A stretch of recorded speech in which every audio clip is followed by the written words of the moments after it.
Hello students, welcome to my channel. तो आज हमारा क्वेश्चन नंबर 37 रहेगा ब्रेक इवन पॉइंट का। ठीक है, तो आज हमारा क्वेश्चन नंबर 37 रहेगा ब्रेक इवन पॉइंट का। एक्चुअली ऐसे क्वेश्चन हमारी यूनिवर्सिटी में आज तक पूछे नहीं है। ठीक है, क्योंकि ये एक टॉपिक ही कुछ अलग लेवल का बनता है ब्रेक इवन पॉइंट का। देखो यहाँ पर इस टॉपिक में क्या करना है, क्वेश्चन को ध्यान से समझना। देखो, इंडिया कॉरपोरेशन करके एक कंपनी है, इंडिया कॉरपोरेशन। ठीक है, इंडिया इनकॉर्पोरेशन लिमिटेड करके एक कंपनी का नाम है। वो क्या कर रही है, देखो, has install production capacity, okay, 10,000। मतलब ये जो कंपनी है उसकी जो कैपेसिटी है वो 10,000 की है। मतलब अगर कंपनी पूरा काम करे तो वो 10,000 यूनिट बना के बेच सकती है। ठीक है, अगर कंपनी पूरी कैपेसिटी पे काम करती है तो वो पूरा 10,000 यूनिट्स बना के बेच सकती है मार्केट में, उसकी पूरी पूरी इतनी कैपेसिटी है। अब कंपनी पूरा काम नहीं कर रही है, कंपनी क्या कर रही है, देखो 80% of capacity to serve the local demand. इसका मतलब क्या हो गया, जैसे मतलब इंडिया की कोई कंपनी है, तो इंडिया की कोई कंपनी है वो सिर्फ 80% ही काम कर रही है। ठीक है, जैसे आप लोग अभी मतलब पढ़ रहे हो तो आप लोग अपनी 100% कैपेसिटी पे नहीं पढ़ रहे हो अभी, क्योंकि आपको पता है एग्जाम अभी टाइम है।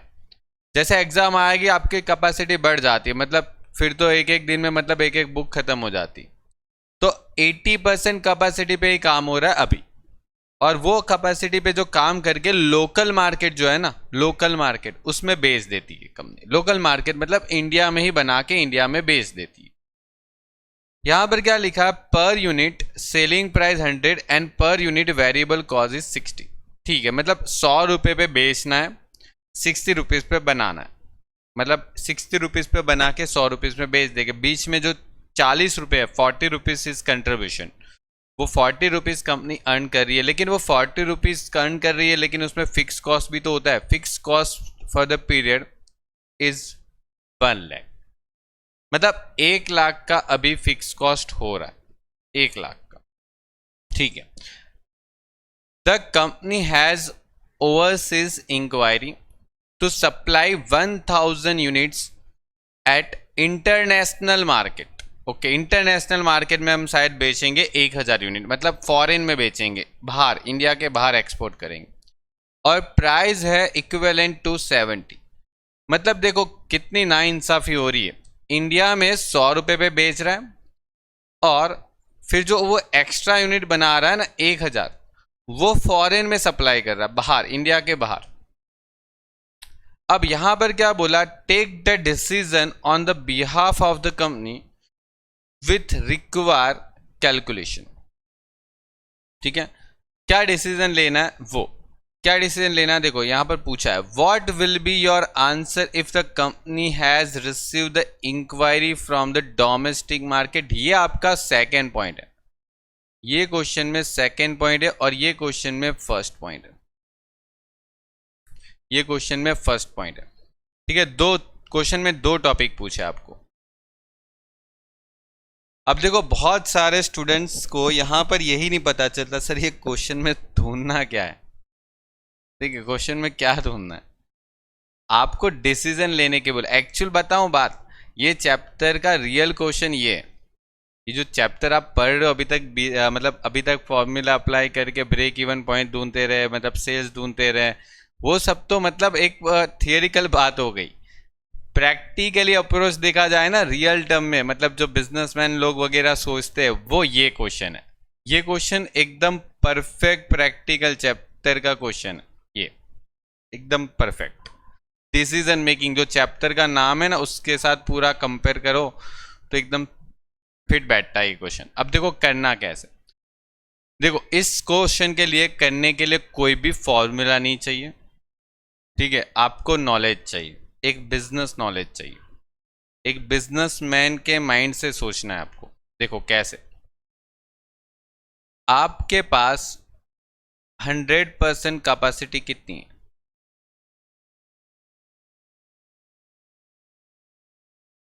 10,000 यूनिट्स।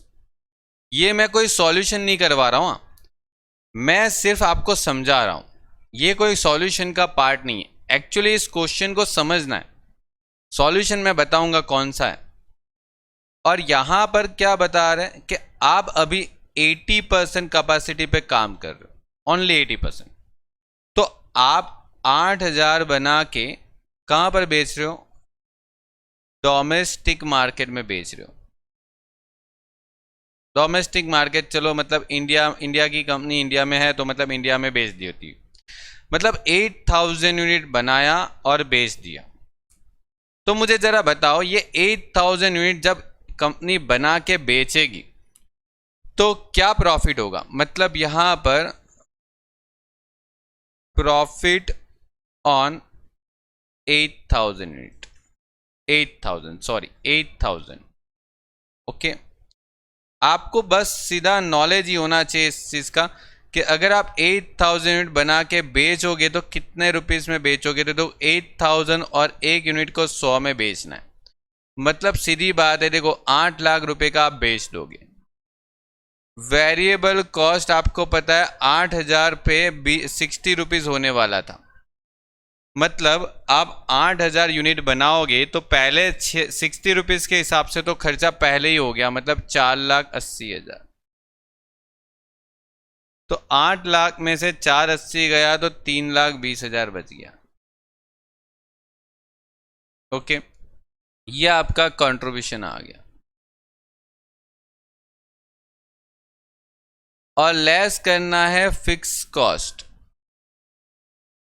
तो मुझे ये बताओ फिक्स कॉस्ट कितना है क्वेश्चन के अंदर? आप बोलोगे सर 1 लाख का फिक्स कॉस्ट है, 1 लाख का।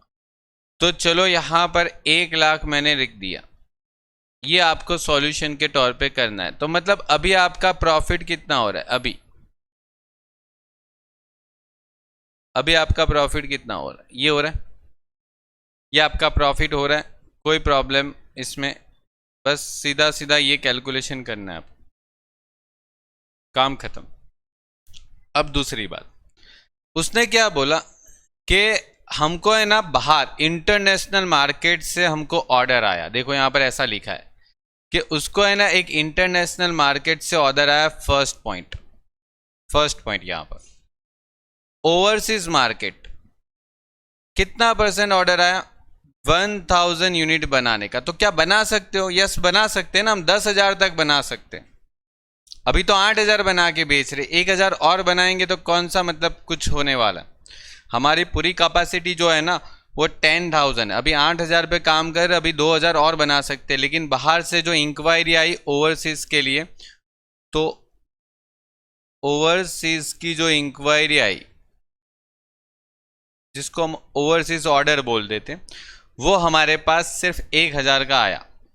तो अगर ये 1000 को हम बना के मतलब बेचेंगे, 1000 यूनिट को अगर बना के बेचते, ठीक है, तो मुझे ये बताओ कि उसका प्रॉफिट क्या होगा? Profit on accepting overseas order. अगर आप ओवरसीज का ऑर्डर एक्सेप्ट करते हो, ओवरसीज का मतलब बाहर वालों का, अगर मतलब एक्सेप्ट करते हो बाहर वालों का ऑर्डर, तो फिर आपका टोटल सेल्स क्या होगा? तो देखो आप पहले इंडिया में बना के 8000 तो मतलब बना के बेच ही रहे थे, ओके। और दूसरा भी तो एक सेल आ गया जो आप बाहर वाले को बेच रहे हैं, और बाहर वाले मतलब इंडिया से बाहर आप कितने रुपए पे बेच रहे हैं पता है? 70 रुपीज पे बेच रहे हैं। इंडिया से बाहर कितने रुपए पे बेच रहे हैं? देखो 70 रुपीज में बेच रहे, दिखा 70 रुपीज में बेच रहा, मतलब इंडिया से बाहर जो है ना वो बोलता है कि हमको 70 रुपीज में बेचना। तो हमने सोचा देखो 8 लाख इंडिया में बेच दिया, 70,000 इंडिया से बाहर बेच दिया, तो 8,70,000 का आपका मतलब टोटल सेल्स आ गया। ये एक तरीके से टोटल सेल्स आ गया। और इधर मतलब वेरिएबल कॉस्ट जो होगा वो तो सब पे एक जैसा ही होगा। आप कितने यूनिट बना रहे हो? 8000 पहले बनाते थे, अभी 1000, मतलब कितना? 9000 यूनिट पर आपको टोटल 60 रुपीज खर्चा करना पड़ेगा। तो 9000 इंटू 60 मतलब 5,40,000। और अभी आप माइनस करो 8,70,000 में से 5,40,000, तो कितना आने वाला है? 3,30,000। और फिर आप यहां पर फिक्स कॉस्ट माइनस करोगे तो फिक्स कॉस्ट 1,00,000 है ना आपकी, तो यहां पर आपका 2,30,000 प्रॉफिट आएगा। अब देखो यहां पर समझना बहुत अच्छे से, यहां पर एक कंक्लूजन लिखना है।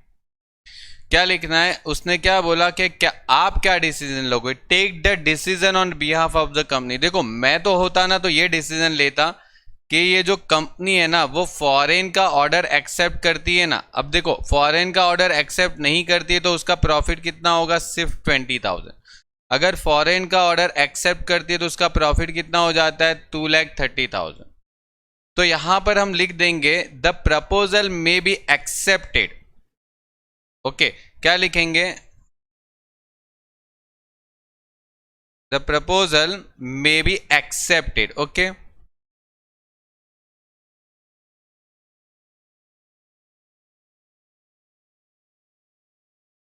और उसका रीजन क्या है? उसका रीजन क्या है क्यों एक्सेप्ट करेंगे?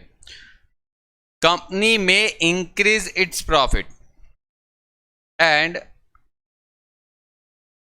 कंपनी में increase its profit by ₹10,000। Company अपना प्रॉफिट 10,000 से बढ़ा सकती है। देखो पहले इतना ही प्रॉफिट हो रहा था, अब इतना प्रॉफिट हो रहा है, तो कंपनी का प्रॉफिट बढ़ रहा है। तो जो फॉरेन मार्केट में अगर आप बेच रहे हो तो उससे आपको फायदा हो रहा है, 10,000 आपका प्रॉफिट बढ़ रहा है तो आप बेच दो। अब देखो ये जो मैंने आपको कैलकुलेशन करवाई ना वो उस मेथड से करवाई जो आप इजीली समझ सकते हो, ठीक है। वरना अगर मैं होता ना तो मैं तो देखो एक सीधा सिंपल बात देखता कि देखो इंडिया में तो बना के बेच ही रहे हम, ठीक है, उसमें कोई प्रॉब्लम नहीं है। एक्स्ट्रा यूनिट कितना बना रहे हो? अगर आप एडिशनल कैलकुलेशन करें ना तो ऐसा कर सकते, मतलब देखो एक्सपोर्ट ऑर्डर कितना आ रहा है, आप बोलोगे सर 1,000 यूनिट का। तो 1,000 यूनिट का अगर एक्सपोर्ट ऑर्डर आ रहा है ना तो आप सिर्फ इतना देखो ना, वो 1,000 यूनिट जो एक्स्ट्रा बनाने के लिए क्या कंट्रीब्यूशन हो रहा है। मतलब देखो कंट्रीब्यूशन इन एक्सपोर्ट यूनिट कितना आ रहा है। देखो आप 70 में बेचने का प्रॉमिस किया है फॉरेन में, जबकि आप घर में उसको बना रहे हो वेरिएबल कॉस्ट कितने का? 60 रुपीज का। तो आपको सिर्फ 10 रुपए मिल रहे, कोई बात नहीं, 10 रुपए मिल रहे तो अभी क्या हो गया, आप इसको 10 रुपए से मल्टीप्लाई कर दो, आपको पता चल जाएगा कि आपका 10,000 का प्रॉफिट पहले के कंपेयर में बढ़ जाएगा। देखो एक सीधी बात है, जब भी कोई आप दुकान में कुछ चीज़ लेने जाते हो ना, अगर उसके साथ आप बार्गेनिंग करते हो ना, आप प्राइस कम करते हो ना, जनरली लड़कियां कम करती है कि ये प्राइस रखो, ठीक है। तो अगर वो प्राइस अगर उसको नहीं, उसको लगता कि नहीं ये प्राइस में तो मुझे ही नहीं बन के रेडी हो रहा तो मैं तुझे कहाँ पर दूंगा, वो ऐसे बोलते कई बार कि इतनी प्राइस में तो मुझे नहीं मिल रहा, मैं तुझे कैसे दे सकता हूँ। तो वेरिएबल कॉस्ट जो होता है ना वो चीज का होता है कि वेरिएबल कॉस्ट मतलब क्या हो जाता है, आप प्रोडक्ट बना रहे हो 60 रुपीज में, आप सामने वालों को बेच रहे हो 70 रुपीज में, आपको 10 रुपए मिल रहा है। अब यहां पर आपको फिक्स कॉस्ट की चिंता नहीं है, क्यों पता है? आपका फिक्स कॉस्ट जो है ना वो डोमेस्टिक मार्केट में पूरा वसूल हो रहा है। आपका फिक्स कॉस्ट जो है ना उसका पैसा आपने डोमेस्टिक मार्केट से पूरा वसूल कर लिया। अब देखो यहां पर ये डोमेस्टिक मार्केट में से आपने पूरा वसूल कर लिया था, ये आपका डोमेस्टिक मार्केट जो था उसमें से ही आपने पूरा पैसा वसूल कर लिया था, ठीक है। तो इसके कारण मैंने आपको वो कैलकुलेशन समझाई जो आपको मतलब समझ में आती है। अगर मैं डायरेक्ट ये वाला समझा देता तो आपको लगता फिर ये क्या हो रहा है, ठीक है। तो ये पूरा एकदम फैक्ट है, जो मैंने ऊपर का जो बताया ना वो रिजल्ट है कि हाँ ये फैक्ट है कि 10,000 का प्रॉफिट बढ़ेगा। अब यहां पर एक दूसरा भी आंसर देना है उनको। कौन सा दूसरा आंसर देना है? उन लोगों ने क्या बोला है कि अगर हम यही सेम चीज अगर फॉरेन मार्केट के जगह इंडियन के मार्केट में ही बेच देते, जैसे देखो यहां पर लिखा है what will be your answer if a company has received the inquiry from domestic market, अगर डोमेस्टिक मार्केट में वो 70 रुपीज़ की अगर प्राइस पे अगर मानो कोई बोलता कि हाँ मुझे 70 रुपीज़ पे बेच दो, तो क्या हम करते? अगर आप बिजनेसमैन हो ना तो आपको आइडिया आएगा कि अगर आप सोचो एक जगह पर आपने 8000 यूनिट इंडिया में 100 रुपये के प्राइस पे बेचे, फिर उसी जगह पर आप आगे चल के वो ही यूनिट को आप 70 रुपीज़ में बेचोगे, क्या ये पॉसिबल है?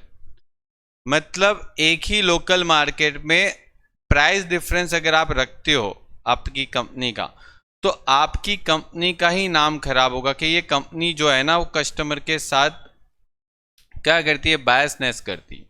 ठीक है, जैसे आप देखो तो बहुत सारी कंपनियां क्या करती है, धीरे धीरे अपनी प्रोडक्ट की प्राइस है ना कभी कभी कम करती है। आपको पता है, जैसे आप मोबाइल देखो, मोबाइल के केस में बहुत बार होता है, जैसे कोई भी नया मोबाइल आता है तो स्टार्टिंग का जो उसका बेस प्राइस होता है वो बहुत हाई होता है, फिर धीरे धीरे उसको पता है कि भाई मेरा फिक्स कॉस्ट तो मतलब वसूल हो गया, फिर तो उसको सिर्फ वेरिएबल कॉस्ट ही वसूल करना है, तो फिर वो क्या करेगा, उसकी प्राइस थोड़ी बहुत कम कर सकता है। लेकिन वो टाइम फैक्टर आता है, वहाँ पर टाइमिंग कम है, मतलब टाइमिंग अलग है कि वो थोड़े 6, 7, 8 महीने के बाद ऐसा करेगा।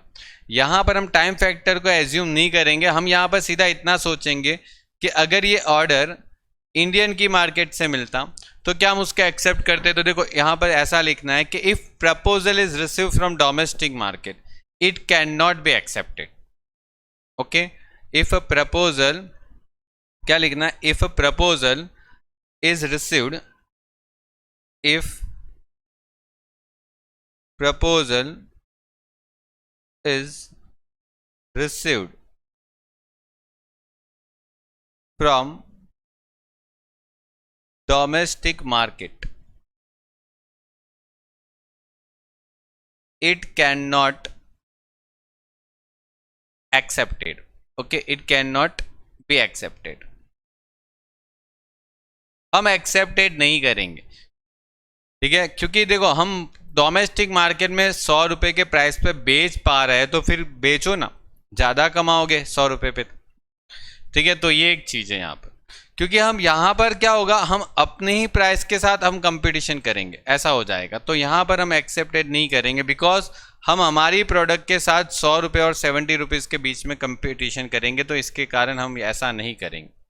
ठीक है, तो ये आपका क्वेश्चन हो गया कंप्लीट। बस ये एक परफेक्ट डिसीजन मेकिंग का, मतलब ये चैप्टर का जो नाम है वो ये क्वेश्चन है। ठीक है, ये तो चैप्टर का नाम डिसीजन मेकिंग होना ही नहीं चाहिए, डिसीजन मेकिंग के साथ उनको ब्रैकेट में लिखना चाहिए ब्रेक इवन एनालिसिस। ठीक है, डिसीजन मेकिंग के साथ लिखना चाहिए CVP analysis. Okay, CVP analysis बोलते हैं, ये जो आप ब्रेक इवन पॉइंट करते हो उसको सीवीपी एनालिसिस होता है। चलो आगे, Raj limited, Raj limited provide the following information. Variable expenses है आपके पास, ओके, आपके पास 6 रुपये का खर्चा हो रहा है, सेलिंग एक्सपेंसेस 10 रुपये का हो रहा है, फिक्स कॉस्ट आपको बोल रहा है इतना है। तो बोला what should be the sales if a company want to earn 15% profit on sales and calculate the margin of safety at this level. अब देखो बहुत तरीके से क्वेश्चन को कर सकते हैं, बहुत सारे तरीके से। ठीक है, पहला तरीका मैं आपको बताता हूं, फिर बाद में अलग अलग तरीके करेंगे। देखो सबसे पहला तरीका एकदम सिंपल वाला, जो आपको एकदम सिंपली समझ में आता है, जो आप करते हो। कंट्रीब्यूशन इक्वल टू क्या होता है, selling price minus variable cost होती। तो आप क्या करोगे, यहां पर दोनों दे रखा है, 10 रुपये में से 6 रुपये माइनस करो तो 4 रुपये आप कमा रहे हो। ठीक है, पहली बात तो यहाँ पर ये होगी। फिर आप ब्रेक इवन पॉइंट भी निकाल सकते हो कि सर ब्रेक इवन पॉइंट किस में आ जाएगा, तो यूनिट्स में आ जाएगा, क्योंकि आपके पास पर यूनिट की प्राइस मतलब पर यूनिट की डिटेल है। तो फिक्स कॉस्ट डिवाइड बाय क्या करना है, कंट्रीब्यूशन पर यूनिट। अब आप बोलोगे सर फिक्स कॉस्ट मतलब कितना, तो 60,000, और आपको बोलना है कि यहाँ पर कंट्रीब्यूशन कितना, तो 4, तो कितना आ जाएगा, 15,000 यूनिट आ जाएगा। 60,000 डिवाइड बाय 4, ये तो आपका ब्रेक इवन पॉइंट है, ये तो क्वेश्चन में बोला भी नहीं है। ठीक है, फिर भी हमने निकाल दिया। दूसरी बात ये है कि यहाँ पर क्या बोला, what should be the sales if a company earn 15% profit. Okay, company को 15% प्रॉफिट करना है तो उसको सेल्स पता लगाना है। अब देखो यहाँ पर बहुत सारे स्टूडेंट क्या करेंगे, ये वाली फॉर्मूला अप्लाई करते हैं, ठीक है, कि रिक्वायर सेल्स के सर रिक्वायर सेल्स जो है वो अगर अप्लाई करते हैं fix cost plus profit divide by contribution per unit, तो फिर वो यहाँ पर फंस जाते हैं। मतलब ये जो स्टूडेंट अप्लाई करेंगे ना, तो यहाँ पर वो थोड़े फंसते। कैसे पता है, ये तो चलो मिल गया आपको, ये दो तो आपके पास था, बोले सर प्रॉफिट कहाँ पर है और सर सेल्स कहाँ पर है, सेल्स कैसे मिलेगा, मतलब दो चीज कम पड़ रही है फॉर्मूला में। तो देखो आपको क्या बोला गया, प्रॉफिट कितना परसेंट चाहिए, 15% चाहिए। ओके, तो आप यहां पर एक काम करो ना, सपोज कर लो, सपोज सेल्स यूनिट कितना ले लो, आप एक्स ले लो, मतलब आप एक्स यूनिट बेच रहे हो, कितने यूनिट बेच रहे हो, एक्स यूनिट बेच रहे हो, और एक्स यूनिट कितनी प्राइस पे बेच रहे हो, तो यहां पर आपका टोटल सेल्स क्या आ जाएगा, अगर रुपीस में बात करूं तो एक्स यूनिट को मैं कितने पे बेच रहा हूं, 10 रुपए पे बेच रहा हूं ना, तो कितना हो जाएगा मेरा टोटल सेल 10x हो जाएगा। अब उन लोगों ने क्या बोला, मुझे प्रॉफिट चाहिए, कितना प्रॉफिट चाहिए, 10x का 15%, कितना आएगा 10x का 15%, 1.5, तो 1.5x का आपका यहां पर आंसर आ गया। 1.5x लिख के जो भी काम करना वो यहाँ पर ये सामने चला गया, तो 4x हो गया, फिर 1.5x सामने, ये 60,000 आ गया, और फिर यहाँ पर 4 में से 1.5 माइनस कर दो तो आपको मिलता है 2.5 और 2.5x, और यहाँ पर 60,000 और x बराबर क्या हो जाएगा, 60,000 डिवाइड बाई 2.5, और x इक्वल टू क्या हो जाएगा, 60,000 2.5, मतलब 24,000 यूनिट आप बेचोगे। आप कितने यूनिट बेचोगे, 24,000। और आपको क्या निकालना था दूसरा इस टॉपिक के अंदर, मार्जिन ऑफ सेफ्टी। क्या होता है margin safety, actual sales minus break even point, इसीलिए तो मैंने ब्रेक इवन पॉइंट निकाला था। ठीक है, आपको लगा सर ने ब्रेक इवन पॉइंट क्यों निकाला, तो ये आप निकालोगे नहीं, पहले तो बाद में निकालना पड़ेगा। ठीक है, और ये आपका आंसर आ जाएगा कितना, 15,000 माइनस करो तो आपका 9,000 यूनिट्स। अच्छा, ये जो मैंने आंसर निकाले वो सारे यूनिट्स में। अब आप रुपीस में भी आंसर निकाल सकते हो क्योंकि आपके पास रुपीस भी अवेलेबल है। तो ये आपका क्वेश्चन हो गया। ठीक है, ये आपका क्वेश्चन हो गया। अब बहुत सारे स्टूडेंट को एक्स लेने में प्रॉब्लम आती है, बोलते सर ये एक्स हमको समझ में नहीं आता, तो उनके लिए दूसरा भी एक ऑप्शन है। देखो, एक दूसरा ऑप्शन, आप सपोज करो कि यहाँ पर आपके पास जो सेल्स है ना वो 10 रुपये पे बेच रहे हो ना, और यहाँ पर आपके पास वेरिएबल कॉस्ट जो है ना, सॉरी यहाँ पर 10 आएगा, 10 रुपये पे बेच रहे हो ना, और यहाँ पर जो वेरिएबल कॉस्ट है वो 6 रुपये, मतलब आपका यहाँ पर जो कंट्रीब्यूशन होने वाला है ना वो 4 रुपये। ये बात आई समझ में? तो मतलब आपको यहाँ पर क्या करना है, एक यूनिट्स ढूंढना है। आपको क्या करना है, एक ऐसे यूनिट ढूंढने हैं जिसको बेचने से, एक ऐसे यूनिट ढूंढने हैं जिसको बेचने से आपको जो टोटल सेल्स मिलेगा, टोटल सेल्स, उसमें से अगर यहाँ पर से फिक्स कॉस्ट माइनस कर दिया जाए, मतलब देखो इसमें से फिक्स कॉस्ट कितना था आपका 60,000, तो 60,000 माइनस कर दिया जाए तो यहाँ पर जो प्रॉफिट आएगा ना, प्रॉफिट वो आपका एग्जैक्टली इसका कितना परसेंट आना चाहिए, 15% आना चाहिए। ऐसा ये लोग बोल रहे, मैं नहीं बोल रहा हूँ, क्वेश्चन के अंदर बोला है। क्वेश्चन के अंदर क्या बोला है कि आप जितना बेचोगे, ये आपका पूरा स्ट्रक्चर रेडी हो गया। मतलब क्वेश्चन में क्या बोला आपको कि यहाँ पर आपको क्या यूनिट्स रखना चाहिए कि यूनिट्स इनटू सेल्स, तो यहाँ पर जो टोटल सेल्स आएगा उस टोटल सेल्स का आप यहाँ पर 15% करोगे, तो इतना आपको पता चलना चाहिए कि आपका जो प्रॉफिट है वो एग्जैक्टली 15% मैच हो जाए। तो देखो एक सिंपल सा चीज है, इसके लिए आपको करना क्या है, देखो आपको ये तो आइडिया आ गया कि यहां से ये 40% हो रहा है। देखो आपका पीवी रेशियो कितना परसेंट हो रहा है, आपका पीवी रेशियो कितना परसेंट हो रहा है। पीवी रेशियो मतलब क्या हो जाएगा, कंट्रीब्यूशन डिवाइड बाय क्या हो जाता है, सेल्स होता है ना, इनटू क्या होता है 100। तो मतलब 4 डिवाइड बाई 10 इंटू 100। देखो ये तो सब करना भी नहीं होता, आपको सीधा सीधा पता चल जाना चाहिए, कौन सी इतना हार्ड काम। मतलब देखो यहां पर जो सेल्स होगा ना उसका 40% आप यहां पर रहिएगा, समझे। मतलब यहां पर आप जितना भी सेल्स करोगे, जितना भी व्हाटएवर अभी पता नहीं है, उसका 40% यहां पर आना चाहिए, ठीक है। 40% यहां पर आना चाहिए और ये 15% प्रॉफिट है वो यहां पर आना चाहिए, जितना भी, मतलब इसका 40% यहां पर आना चाहिए और इसका 15% यहां पर आना चाहिए। तो मुझे बताओ कि बीच में कितना परसेंट बाकी रह गया, बीच में कितना परसेंट बाकी रह गया, ये 60% का कितना बाकी रह गया, ये बीच में 40 में से 15 चला गया तो कितना परसेंट बाकी रह गया। फिक्स कॉस्ट का परसेंटेज क्या होगा, मुझे बता सकते हो, फिक्स कॉस्ट का परसेंटेज क्या हो सकता है। तो ये 25% नहीं हो सकता, 40 में से 25 माइनस करोगे तभी तो 15 आएगा।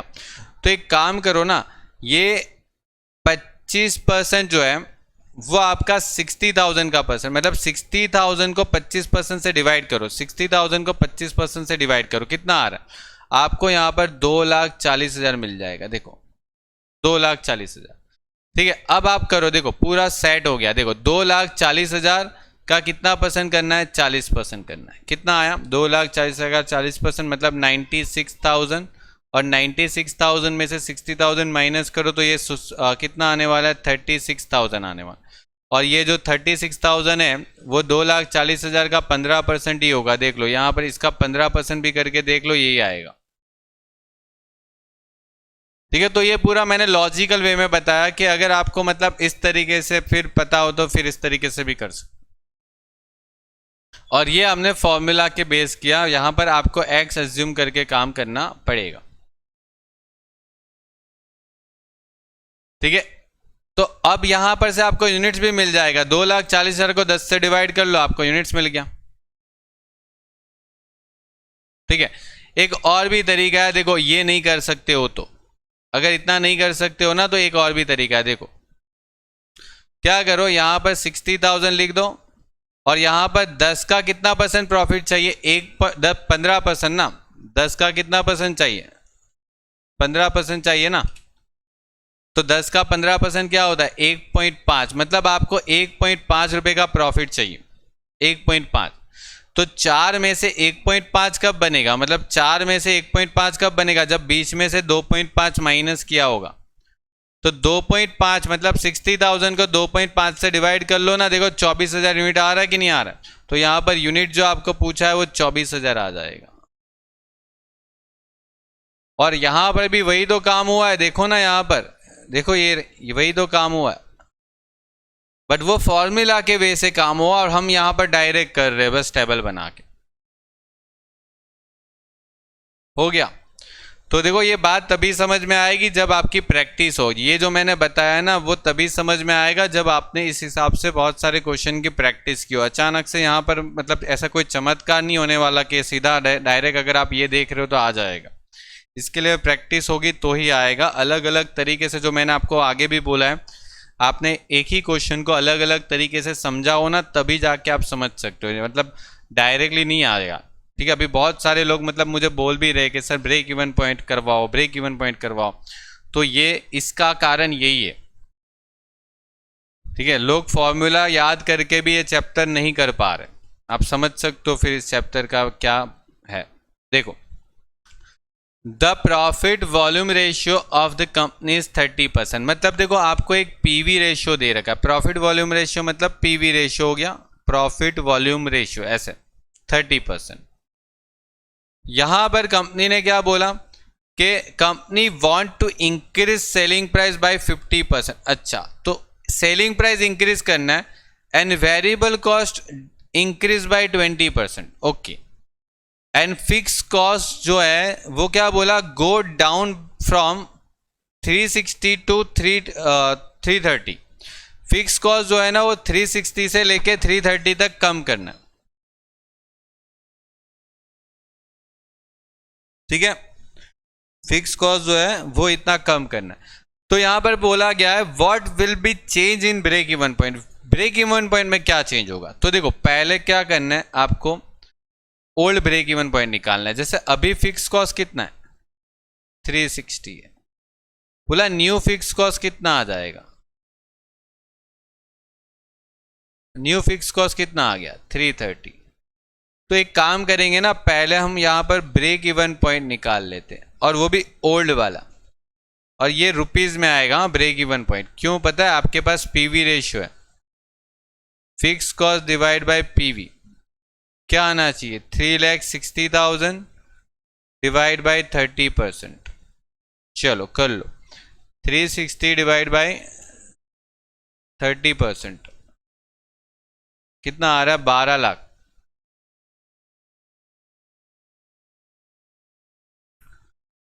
और यहां पर आपको बोला गया है कि जो सेल्स जो है ना वो इंक्रीज हो रहा है, सेलिंग प्राइस इंक्रीज हो रही है 50% से। अभी सेलिंग प्राइस आप एज्यूम कर लो 100 है, वेरिएबल कॉस्ट कितना एज्यूम कर पाओगे, तो देखो ये अगर जब भी 30 होता है ना, तो यहां पर वेरिएबल कॉस्ट का जो रेशियो होता है वो 70 ही बनता है, टोटल 100 होना चाहिए, तो ये 70 और ये हो गया कंट्रीब्यूशन 30।